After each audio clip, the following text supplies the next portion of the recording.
Hello students, we will see the next topic, that is the wagering agreements is over. Next one is the contingent contract. A contingent contract is a contract to do or not to do something if some event collateral to such contract does or does not happen.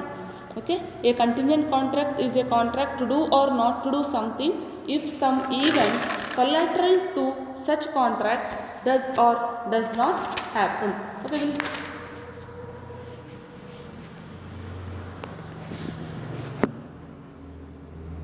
for example, say a contract for example, pay a sum of money on the expiry of a fixed time or on the death of a certain person is not a contingent contract because these events are certain nature. But a contract to pay certain sum of money on the destruction of house property by earthquake is a contingent contract because that contingency may or may not happen. Contingent contract also only for the happening or non-happening of a certain event in the future. Okay. See the example, a contract to pay 5,000 to B if B's house burnt by fire.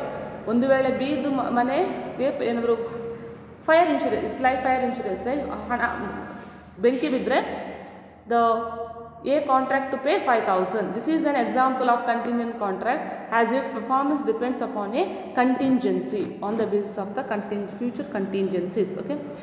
See, essentials of a contingent contract. The performance of contingent contract depends upon the contingency, that is the happening or not happening of a certain event in future. It's mainly based on the future, okay, future events. The contingency must be uncertain, it should be uncertain. The future uncertain event must be collateral, that is incidental to the contract. Should be incidental, should be related to the contract.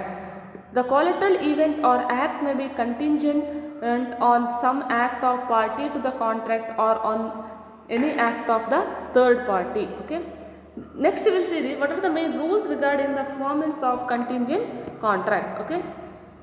First one, as per the section 32 of the Indian Contract Act, a contingent contract dependent upon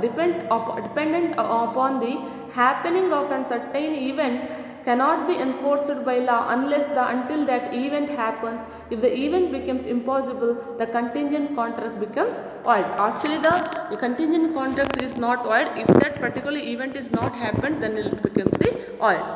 Under section 33 of the Indian Contract Act, a contingent contract contingent upon the not happening of an uncertain future event can be enforced when the event does not happen or if that event becomes impossible and not before. Okay.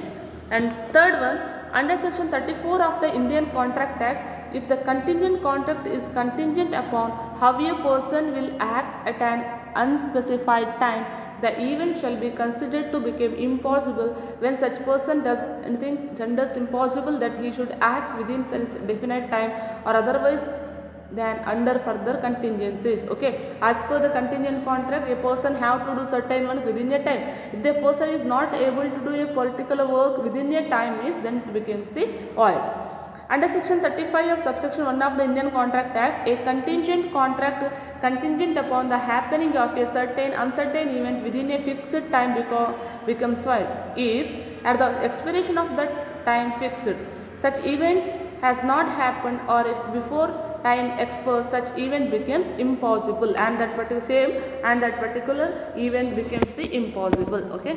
Next one, under section 35 subsection 2 of the Indian Contract Act, a contingent contract to do or not to do anything if a specified uncertain event does not happen within a fixed time may be enforced if the event does not happen or if its happening becomes impossible before the expiry of the fixed time. Okay.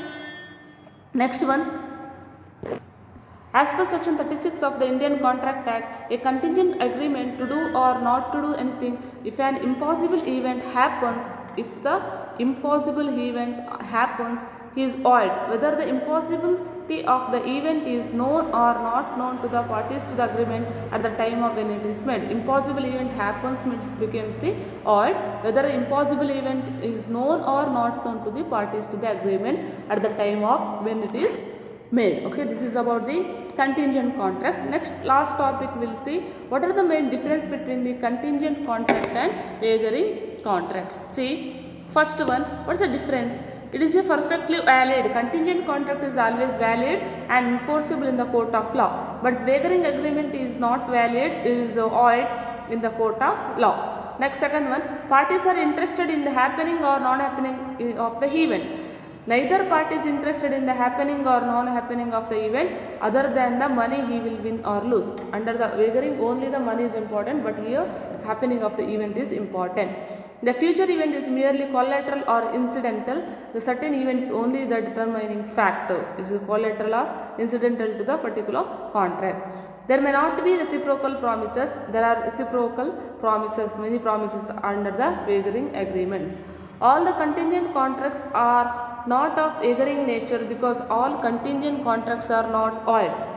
All contingent contracts are not of wagering agreements. All contingent contracts are not wagering because all the contingent contracts are not void, but all wagering agreements are also contingent contracts because they are depends upon certain events. They depend upon the uncertain events. This is about the third chapter. We'll see this some other. We'll start the fourth chapter in the next class. Okay. Thank you.